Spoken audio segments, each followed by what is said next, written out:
Hi, this is Tim with smallscalerc.com and rcnoob.com, and we're going to do a bit of an upgrade on the Axial Yeti Jr rock racer.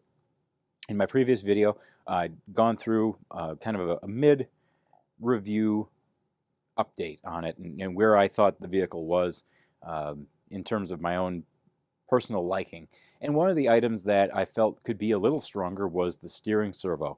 So I did mention in that video that I had ordered an upgrade for it. It's a Savox servo that came in. It is specifically the SH-0263-MG. It's a Metal Gear servo. It should provide a little more turning power than what is included in the stock setup. Now, before we make the official upgrade, I'm just going to power the machine on. We'll give you a little look at what the stock servo does. And you can see I'm releasing the wheel, but it's not returning to center. And I would like to see just a little more power, a little quicker response out of this machine when I'm steering it. Okay, so that's just to give everybody an example or an idea of what we're looking to improve on this machine. So, that said, let's get it powered down. Let's take a look at what bolts and screws we need to remove and what we need to do to get to the steering servo and to the heart of this machine to make this upgrade happen. All right, now we're going to be removing some screws. Before we go ahead and start pulling screws off, I have watched a few other videos with some other folks that have done this before. I want to give a quick shout out to RC Arsenal, his YouTube channel. He's done a similar upgrade with this same exact servo. So in doing so, what we're going to do is remove these screws. There's one on each side, so there's two there. That is going to cause the chassis to fold in half or be able to bend in half. From there, there's going to be a screw that's fastening down the ESC. We're going to remove that. And then we're going to flip this over. And there are two screws on the bottom. We're going to remove those as well. And that should get us to where we need to be. Let's begin loosening up the screws.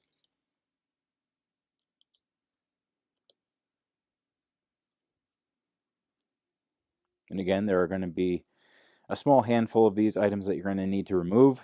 Make sure you get them out of the way, free of being knocked onto the floor. I'm saying that for your benefit and for mine, just so I note to self reminder. I've known to knock a few things onto the floor in my time.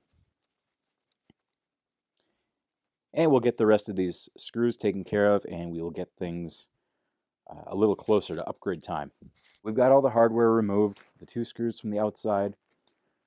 Expose this, the one screw holding the ESC together. You can see that's quite loose now, and we did remove the two screws at the bottom, so that's causing this to be very, very loose. Now the only thing yet holding on is the servo horn, so we're going to remove that, and then we'll be able to pull that whole unit out. The servo is screwed onto the ESC, so we'll have to pull those screws off as well. But to be honest with you, knock on wood, so far this has been a pretty straightforward, pretty easy process. So we're going to go ahead and get those last few pieces of hardware removed, and then it'll be upgrade time, and that process should be very simple as well. Now before I move on, I will say you're going to want to remove the rear drive shaft, which I have in my hand. That's easily pops out. Just make sure you put it back in. Otherwise, you're going to have a front-wheel drive Yeti once you put everything back together. All right, here's our stock servo removed. And here is our Savox servo that we're going to replace it with. Stock and upgrade. You're going to notice that the cable is quite long on the Savox if you go that route, and I'm guessing that the cable on any upgrade servo is going to be longer than what you're going to find on the stock model. So just keep that in mind. You may want to either shorten it up or just do some kind of cable management once you get it tucked in there. There isn't a lot of room once you get inside this machine. Axial did a great job making everything nice and clean and getting everything compact and working well. But you don't have a lot of extra room to play with. Now we're putting a black piece on. I pulled that off of the stock servo. That's going to just go back Onto your upgrade servo, that is part of the servo saver. So you're going to bolt that all back together, which we're going to go ahead and do. Before I get everything put back together, however, I'm going to put this in, plug it in, and just charge it up and make sure we have power and make sure it's doing what we want it to do, and then we can fine tune it after that point. So we're going to plug it in. Find the port on the bottom.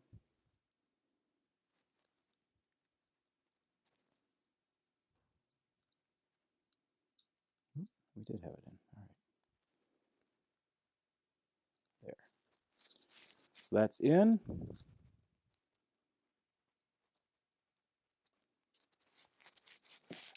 Plug it in. Power it on. Hey, hey. Whoa. You can see it moving. Sorry, it's a little out of focus. But we have movement, so that's good. Now we can get everything put back together. I'm going to power this off before I drive it off the table. Get everything back together. Again, take your time when you're putting the screws together, putting the pieces back together, putting the screws in. Don't forget to put in that rear drive shaft, like I said. I'm going to power this thing up. One thing I didn't mention before, but you just keep in mind, you want to get the steering servo as neutral as possible when you get it installed. You can always make fine-tune adjustments, but just try to get it as good as you can before you power it up. Even powering it up before you fully install everything, so then you don't have to tear everything back apart and do it all over again. Don't forget to put in the drive shaft, like I said before. Don't over-tighten the screws. This whole process has not taken long. Nice. I like this. A lot smoother. Still doesn't zero itself back. I may have to tweak the trim a little bit. It is snappy, though. Very, very snappy. I like that steering response. So that's going to be real nice. I can't wait to get this outside. With the weather forecast for the next couple days, I might be stuck indoors with this for a while. But we'll get some running video of it at some point in time. One of the last questions you might have is how much does that servo upgrade cost, or how much can you expect to pay for a servo upgrade? You know, I did a price check. The stock servo is not very expensive. It runs, I would say, between $10 and $15. The Savox servo that I'm replacing it with ran about $30 to $35. You can get it for $27 if you really can look hard and find a good deal. There are other servo options out there. I'll include those in the description. I've seen other people use other servos. Everything I've read about that Savox servo, though, I've liked, and that was the one ultimately that I chose to go with. So we'll see how that performs. But for a $30 to $35 upgrade, I think I'm really going to like the changes that it has made to the steering of this Yeti Jr. And I can tell already I'm really excited to get this out and get it running. So thanks for watching the video. If you like it, give it a thumbs up. If you really like the video, if you're not subscribed to the channel, please go ahead and do that. We'll have more running video of this machine. Be sure to check out rcnoob.com and smallscalerc.com for more information on the RC hobby. So until next time, keep your batteries charged up, keep your nitro topped off, and we'll talk with you later.